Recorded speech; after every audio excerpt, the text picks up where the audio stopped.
The European and American public are being systematically lied to about the Ukraine crisis. In this video, we're going to provide you with compelling evidence that the crimes against humanity committed in Kiev earlier this year were in fact committed by the new coalition government, and that officials in the EU and the United States knew full well who committed these crimes, and that they are protecting and financially supporting the real criminals. On February 20th of 2013, the world was shocked by video footage of snipers firing on protesters in Kiev, Ukraine. 21 people were murdered, and it was widely assumed that President Viktor Yanukovych and his supporters were behind the attacks. However, a phone conversation between EU Foreign Policy Chief Cathy Ashton and Estonia's Foreign Minister Urmas Paet, which was leaked to the public on March 5th, reveals that the snipers were actually from the new coalition government, and that Western diplomats knew this and covered it up. Yeah. So that he has some sort of, how to say, trust among all these Maidan people and civil society. And second, what was quite disturbing, the same Olga told that, well, all the evidence shows that people who were killed by snipers from both sides, among policemen and people from the streets, that they were the same snipers killing people from both sides. Well, that's. So that, and then she also showed me some photos. She said that has medical doctor. She can, say that it is the same handwriting, the same type of bullets, and it's really disturbing that now the new coalition that they don't want to investigate what exactly happened. So that there is now stronger and stronger understanding that behind snipers it was not Yanukovych, but it was somebody from the new coalition. For some reason, the US media didn't think that little detail was worth covering. But wait, I thought the opposition protesters were just peaceful activists who wanted a chance to join the European Union. Well, yeah, that's the official narrative that the US media outlets are peddling. But the real story is far more ominous. It turns out that the most powerful and influential contingent in the opposition is a coalition of literal fascists and neo-Nazis. And they aren't peaceful. In fact, they're extremely brutal.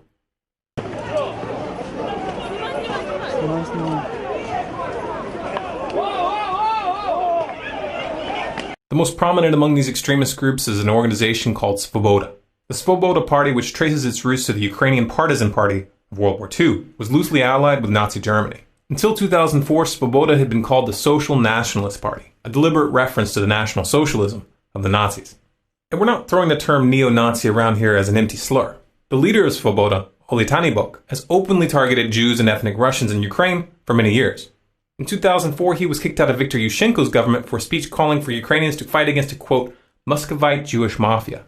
And in 2005, he signed his name to an open letter to the leadership of Ukraine entitled, Stop the Criminal Activities of Organized Jewry. And none of this was a secret. The BBC was already reporting on the danger that Svoboda's rise posed back in 2012. And the EU passed a resolution that same year condemning Svoboda as, quote, racist, anti-Semitic, and xenophobic. Yet somehow the US government thought it was appropriate to back these extremists.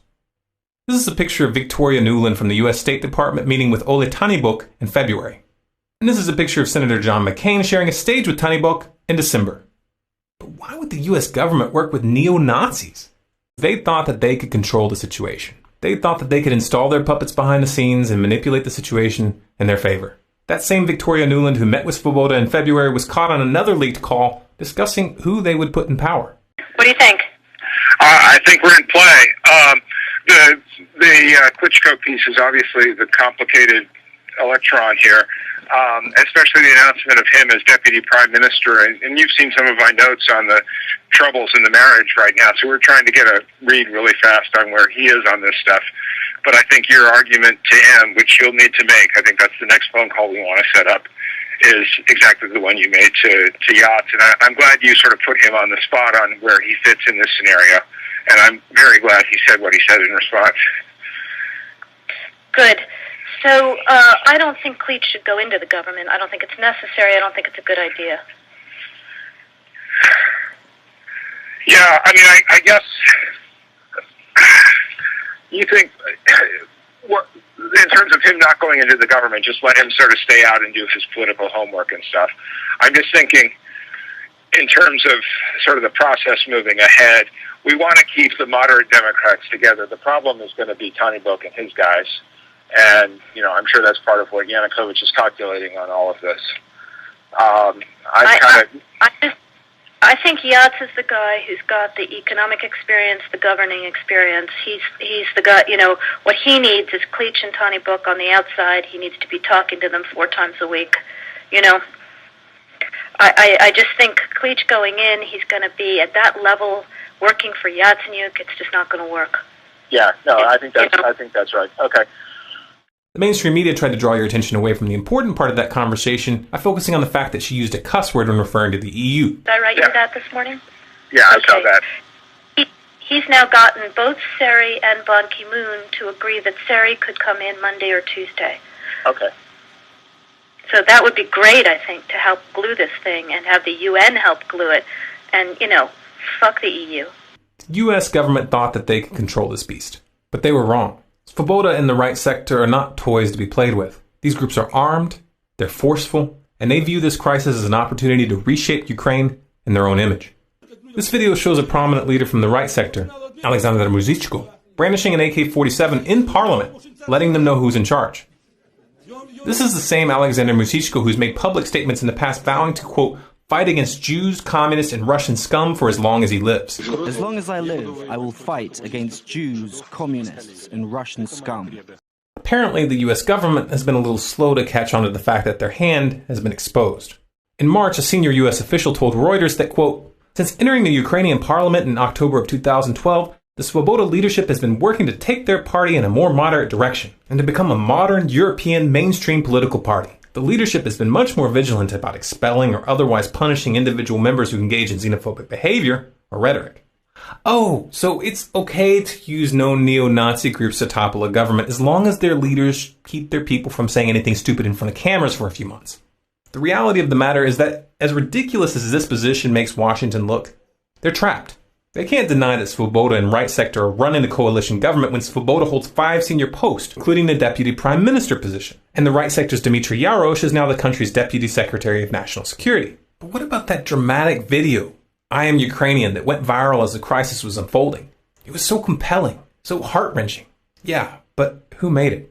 A whisper to a roar. Who are these people? Oh look, a link in the description. Let's click it. They have a website.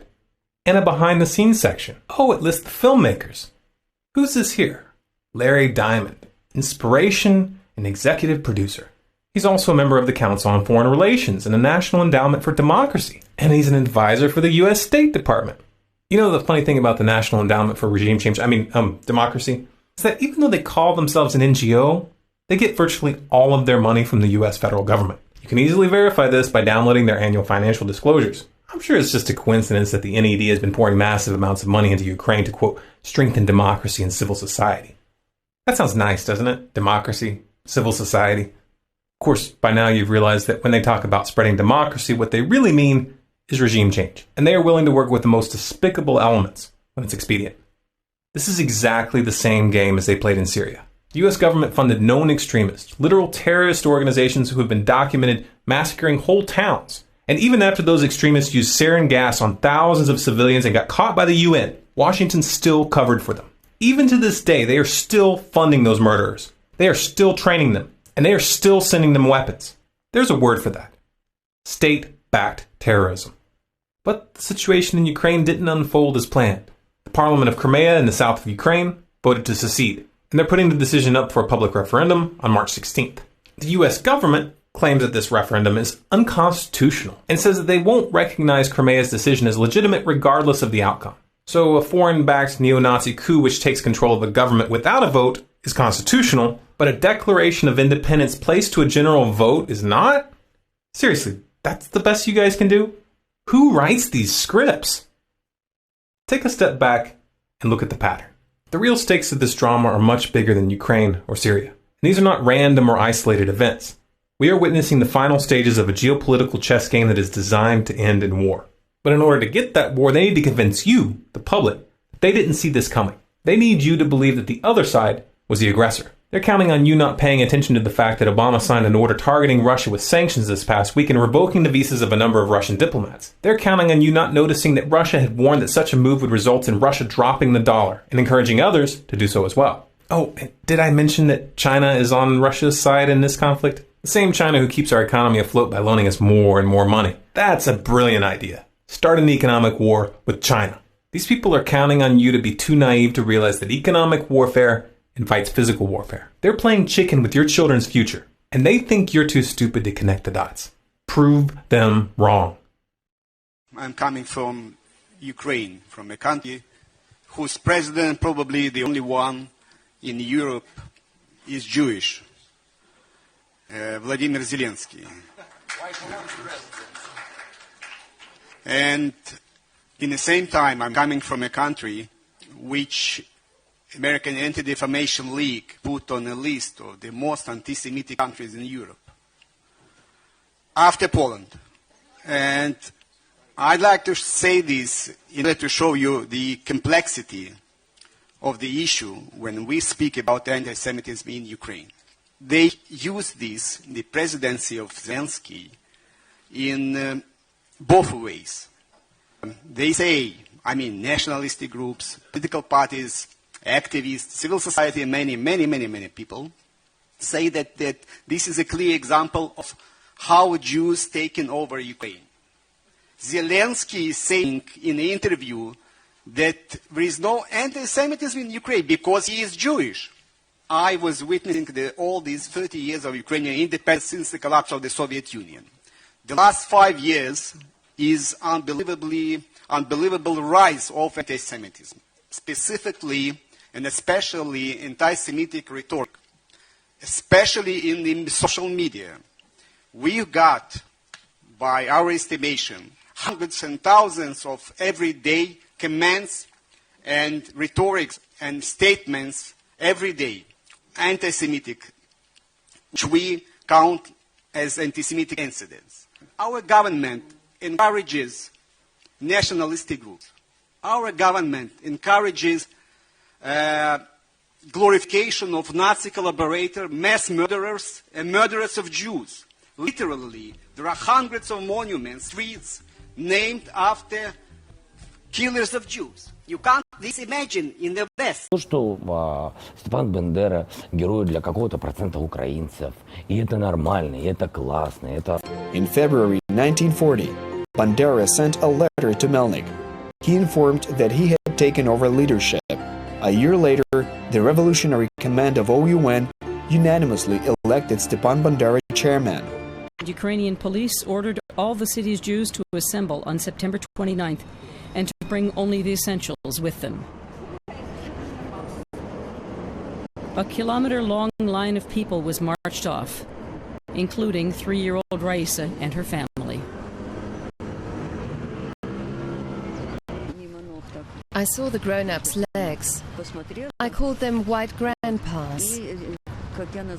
They only had underwear on, long johns and undershirts, stained with blood. All around were the Germans and their local helpers. The people on the sidelines were screaming, "They're taking these people to be shot. Don't protest or they'll shoot us too."